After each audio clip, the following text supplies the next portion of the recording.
Un soir d'été, il y a 20 ans, la plupart des Français se souviennent où ils étaient ce soir-là. Le 12 juillet 1998, l'équipe de France était sacrée championne du monde de foot en battant le Brésil 3-0, 2 buts de Zidane, 1 but de Petit.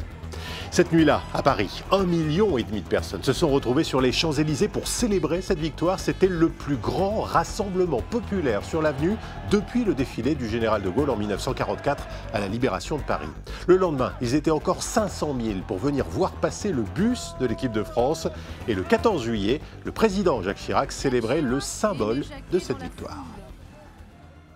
La France a été le pays qui a le mieux ressenti, compris la nécessité de l'intégration.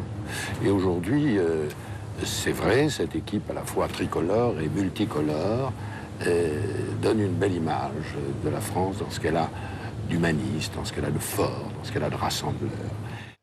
Et comme Jacques Chirac, beaucoup vont faire de cette équipe Black, Blanc, Beurre un symbole d'une France multiculturelle et d'une intégration réussie.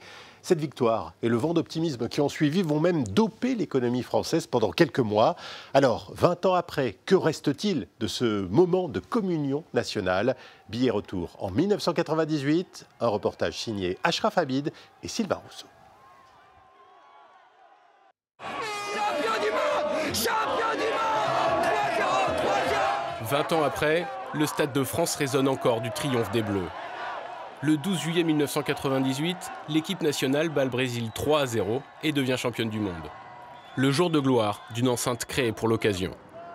À l'ombre de ce théâtre des rêves, le théâtre de la réalité, la cité du franc-moisin. Diangou Traoré rentre du marché et se fait taquiner par Chancel Gastoni, son ami d'enfance. Ça va et toi, tu vas bien? C'était bien le marché? Oh, arrête. J'ai laissé mon caddie à la maison. Ici, à quelques centaines de mètres du stade, les souvenirs d'adolescence remontent à la surface. Et 3-0. On entendait les bruits de loin. Hein. Tous on est venus, ils ont fait la capoeira.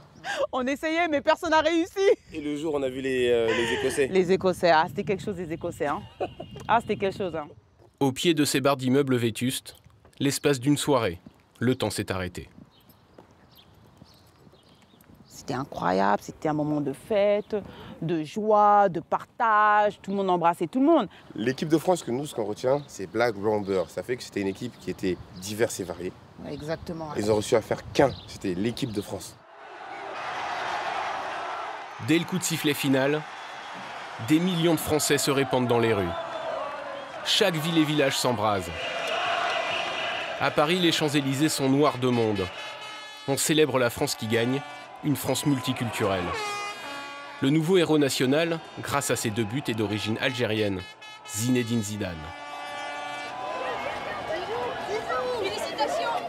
20 ans plus tard, Zizou rejoint ses anciens coéquipiers pour un match de bienfaisance à Bastia. C'est important d'être là aujourd'hui. Ouais, c'est bien dans tous les cas. J'ai pu, donc je suis content de pouvoir. Aujourd'hui, ça va faire 20 ans que l'équipe de France a gagné la Coupe du Monde. Qu'est-ce qu'il vous reste comme souvenir? Plus de cheveux, ça c'est sûr. Mais les souvenirs, un paquet. Mais bon, c'est pour ça qu'à chaque fois qu'on peut se revoir, c'est toujours top, c'est toujours bien. Au stade Armand Cesari, les héros de l'époque sont accueillis par l'ancien gardien de but, Pascal Olmeta. Régulièrement, ces joueurs se retrouvent sous la bannière France 98 pour des matchs de gala ou de charité.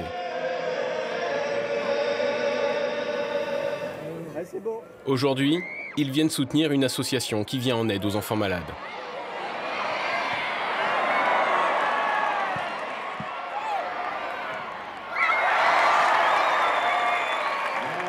Des stars, non, des hommes, mais des hommes de grand cœur. Merci à eux, puisqu'ils sont tous là, comme d'habitude, depuis des années, qui sont avec moi et avec tous nos petits.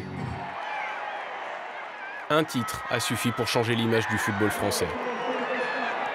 La bande du capitaine Didier Deschamps passe à la postérité. Dans une fierté nouvelle, le football conforte son statut de sport national et les jeunes se découvrent une nouvelle vocation.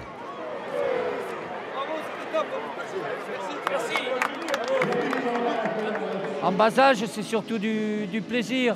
C'est pas, ils ont des rêves tous, on ne peut pas empêcher les enfants de rêver, mais il faut qu'ils pensent au plaisir, à s'amuser. Ils ont le temps après, s'ils ont les qualités.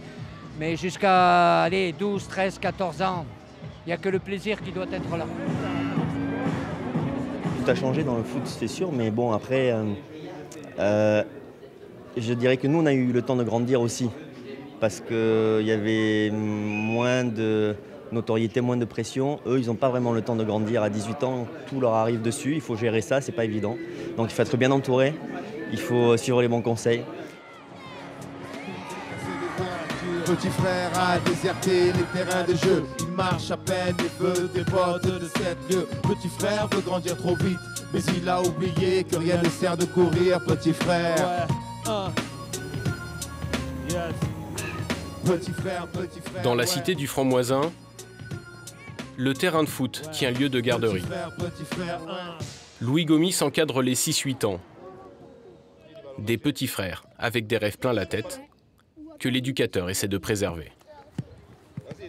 Moi, je préfère les voir ici plutôt que de les voir tourner dans le quartier. Après, ça peut vite mal tourner. Après, il y a aussi les fréquentations, surtout pour ces jeunes-là.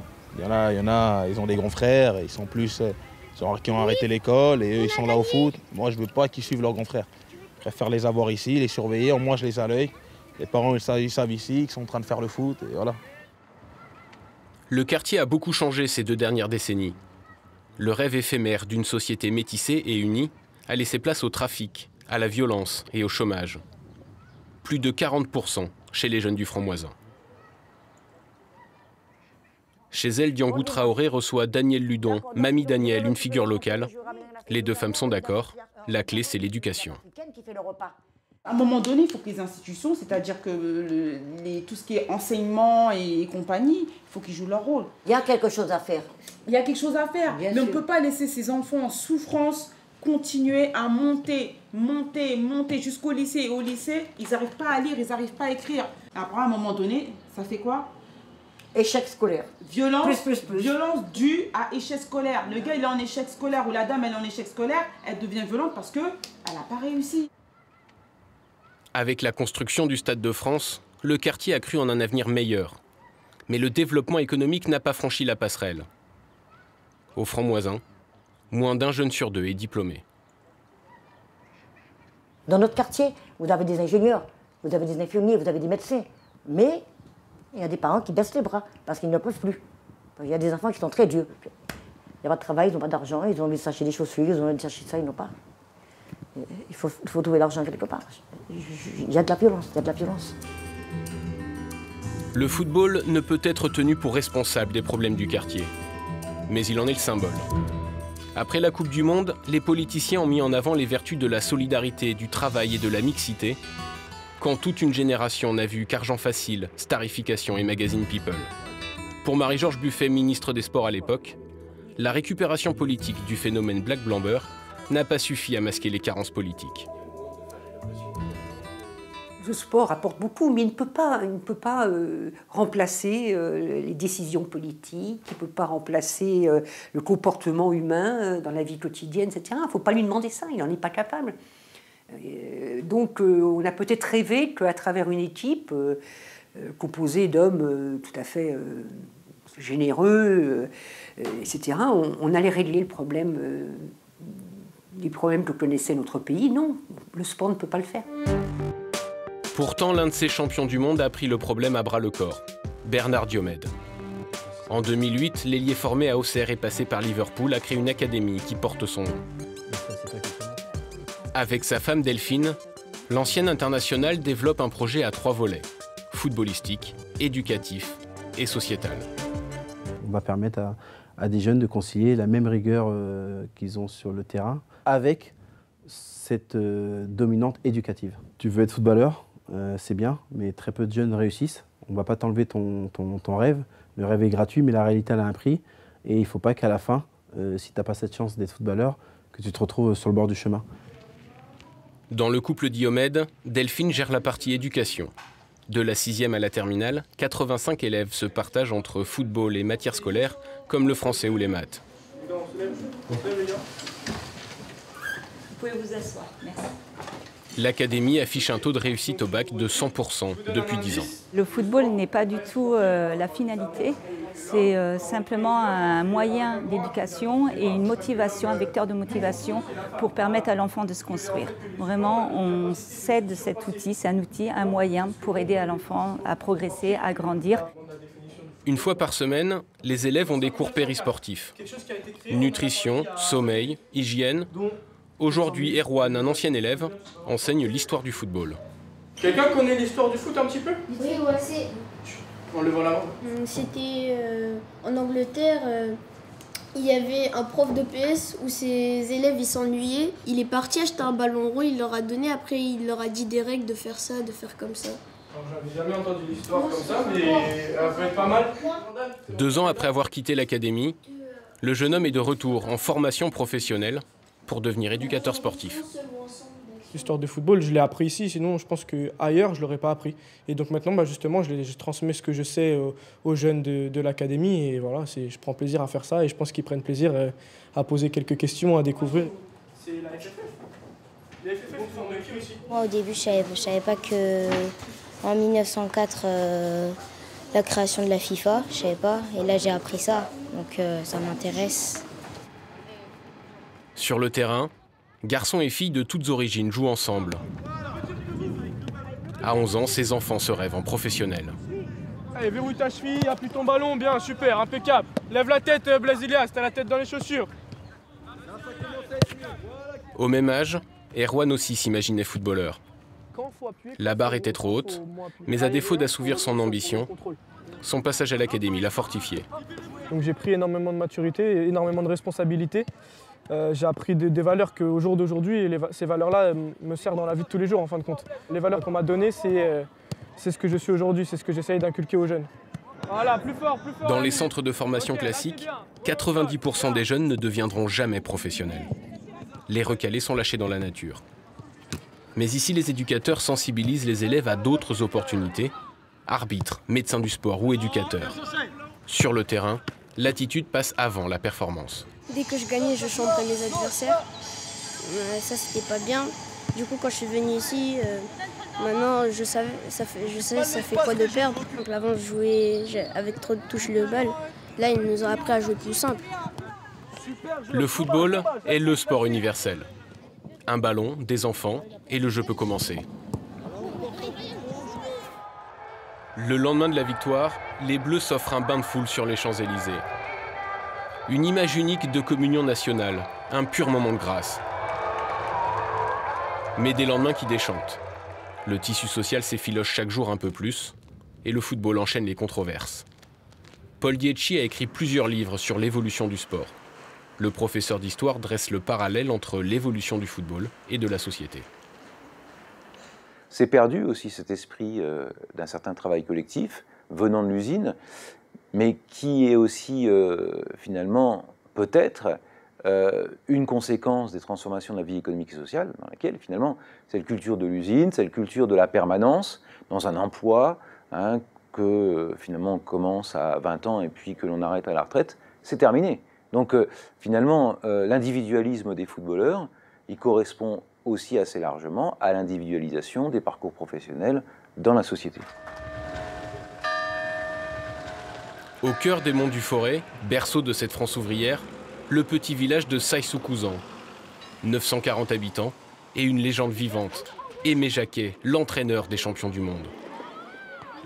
Ce jour-là, le club local rend hommage à l'enfant du pays avec un tournoi de minimes et un match de gala. Je voudrais surtout insister aussi sur ceux qui vous encadrent, les éducateurs, qui vous permettent de réaliser votre passion. Et j'espère que vous avez beaucoup de respect pour eux et que vous les écoutez beaucoup. Moi, ce que je souhaitais, c'est surtout qu'il y ait un tournoi de jeunes, parce que c'est bien de savoir d'où on vient, les racines, mais c'est bien de se projeter dans l'avenir aussi. On ne vit pas avec le vécu, on vit pour quelque chose, pour des projets. Alors vieux tutu, qu'est-ce que tu fais là? Tu t'es perdu. À l'époque, les valeurs incarnées par l'ancien ouvrier ont transcendé l'effectif.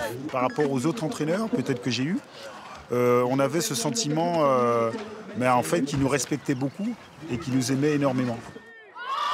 C'est ce qui nous a permis de brandir le trophée de la Coupe du Monde et bien évidemment une étoile sur le maillot d'équipe de France. Donc en même temps, aujourd'hui, de célébrer, surtout dans son stade, mais en même temps avec ceux avec qui il a grandi, on va dire ainsi, où il a travaillé aussi en tant que fraiseur. Ça mérite plus. Plus fort pour les Bleus! Le 12 juillet 1998, seuls les joueurs et l'entraîneur ont soulevé la Coupe du Monde. Mais aujourd'hui encore, 67 millions de Français la brandissent avec eux. Ça se continue, ça se transmet, donc on le partage, quoi. La Coupe du Monde ne nous appartient plus, elle appartient à tout le monde, elle appartient à la France. Hein. Il y a 20 ans, un pays tout entier est tombé sous le charme de son équipe de foot. Comme une amourette de vacances dont on entretient la nostalgie. Un été inoubliable, plein de promesses non tenues, mais des émotions indélébiles qui ressurgissent de temps à autre. Et voilà pour ce reportage qui nous a replongé 20 ans en arrière. Reportage que vous pouvez retrouver bien sûr sur france24.com et sur toutes nos applications mobiles. Je vous dis à très bientôt pour un nouveau numéro de Billets Retour.